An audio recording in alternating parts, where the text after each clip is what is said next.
नमस्कार दोस्तों, स्वागत है आपका टेक्नो डिफेंस अपडेट पे। तो दोस्तों, भारतीय वायुसेना के सुपर सुखोई प्रोग्राम को लेकर के एक काफ़ी ज़्यादा बड़ी अपडेट सामने निकल करके आई है। तो आप सबको पता होगा कि जब भारतीय वायुसेना ने रशिया से 250 से ज़्यादा Su-30 MKI फाइटर जेट को ख़रीदा था, तो उस समय भी जो Su-30 MKI फाइटर जेट है, ये दुनिया के सबसे ज़्यादा एडवांस और साथ में बेहतरीन फाइटर जेट में से एक था। इसके बाद में यहाँ पर हमने ये काम किया कि लाइसेंस के अंतर्गत इनको भारत में ही बनाए, जिससे कि आप कह सकते हैं कि भारत में जो इंफ्रास्ट्रक्चर है वो भी काफ़ी ज़्यादा तैयार हुआ। इसके बाद में जो Su-30 MKI है, तो इसने पाकिस्तान के जो F-16 है तो उनको काउंटर करने में भारत की मदद की, और साथ में भारतीय वायुसेना को एक काफ़ी ज़्यादा जो बड़ा एडवांटेज है वो F-16 और साथ में जो चाइना की वायुसेना है इनके ऊपर दिलाया। लेकिन अब समय के साथ में इस फाइटर जेट को भी अपग्रेड की आवश्यकता है, जिसके बाद में भारतीय वायुसेना ने ये फैसला किया कि इस फाइटर जेट को हम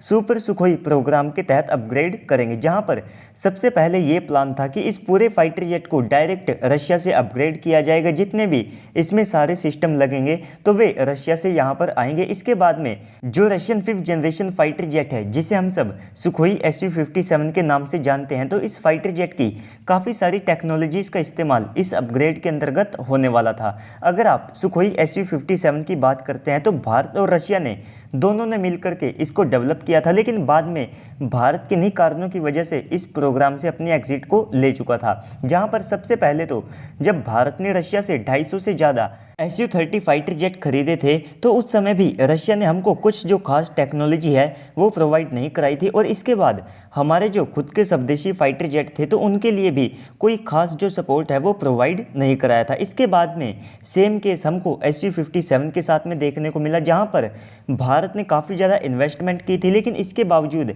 रशिया ने हमको कोई जो खास टेक्नोलॉजी है वो प्रोवाइड नहीं कराई। जबकि आज की तारीख में जब हम केवल 114 फाइटर जेट को खरीदने की बात करते हैं MMRC डील के तहत, तो हर देश भारत को पूरे फाइटर जेट की जो टेक्नोलॉजी है उसे प्रोवाइड कराने के लिए तैयार है। लेकिन दोस्तों, उस समय ये जो रशिया का स्टेप था तो ये भारत के लिए एक काफ़ी ज़्यादा बड़ा झटका था, लेकिन अगर आप आज के हिसाब से देखते हैं तो ये भारत के लिए काफ़ी ज़्यादा एक आप कह सकते हैं कि सुनहरा अवसर रहा था, क्योंकि इससे हमें खुद के जो स्वदेशी फाइटर जेट है उनको और ज़्यादा फास्ट ट्रैक मोड में डेवलप करने का यहाँ से ऑप्शन मिल गया था, जिससे कि सबसे पहले तो Su-30 फाइटर जेट को स्वदेशी तौर पर अपग्रेड करना शुरू कर दिया है। इसके बाद में ये जो प्रोग्राम है तो अब ये हमारी DRDO और साथ में HAL के द्वारा रन किया जा रहा है, जिसमें सबसे पहले यहाँ पर यह प्लान था कि Su-30 के जो AL-31 इंजन्स है इनको यहाँ पर बदला नहीं जाएगा, लेकिन अब यहाँ पर रिपोर्ट्स कुछ ऐसी है कि रशिया से उनके जो AL-41 इंजन्स है, जो कि AL-31 से काफ़ी ज़्यादा एडवांस और साथ में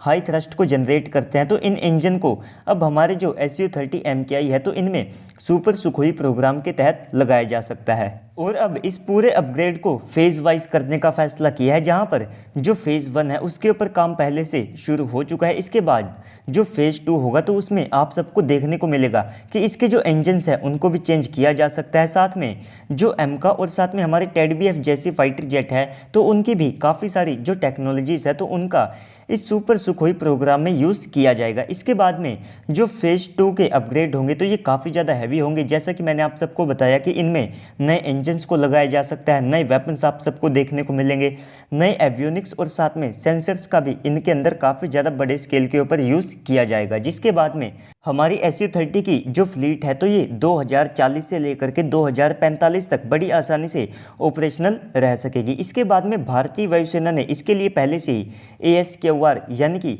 एयर स्टाफ क्वालिटेटिव रिक्वायरमेंट को भी तैयार कर लिया है। तो रशिया ने ये जो बड़े 2 स्टेप उठाए तो इससे भारत को ये फ़ायदा हुआ कि रशिया से सबसे पहले तो जो एक बड़ी मार्केट है वो इनके हाथों से छिन गई। इसके बाद में यहाँ पर अब भारत भी अपने नए वेपन्स के दम पर जो रशिया की मार्केट है इसको खाने की कोशिश कर रहा है। यहाँ तक कि अब तो आप ये भी देखेंगे कि जब Su-30 MKI को रिप्लेस करने का टाइम आएगा तो अब भारत अपने एक ट्रूली 6th जनरेशन के फाइटर जेट के प्रोग्राम को जल्द ही रिवील कर सकता है। तो दोस्तों, ओवरऑल इस पूरी डेवलपमेंट को लेकर के आपको क्या लगता है कमेंट सेक्शन में बताइएगा। साथ ही साथ अगर आपको वीडियो अच्छी लगी है तो वीडियो को लाइक कीजिएगा और चैनल को भी सब्सक्राइब कर दीजिएगा। तो चलिए दोस्तों, आज की इस वीडियो में इतना ही, मिलते हैं अगली वीडियो में, तब तक के लिए गुड बाय, जय हिंद।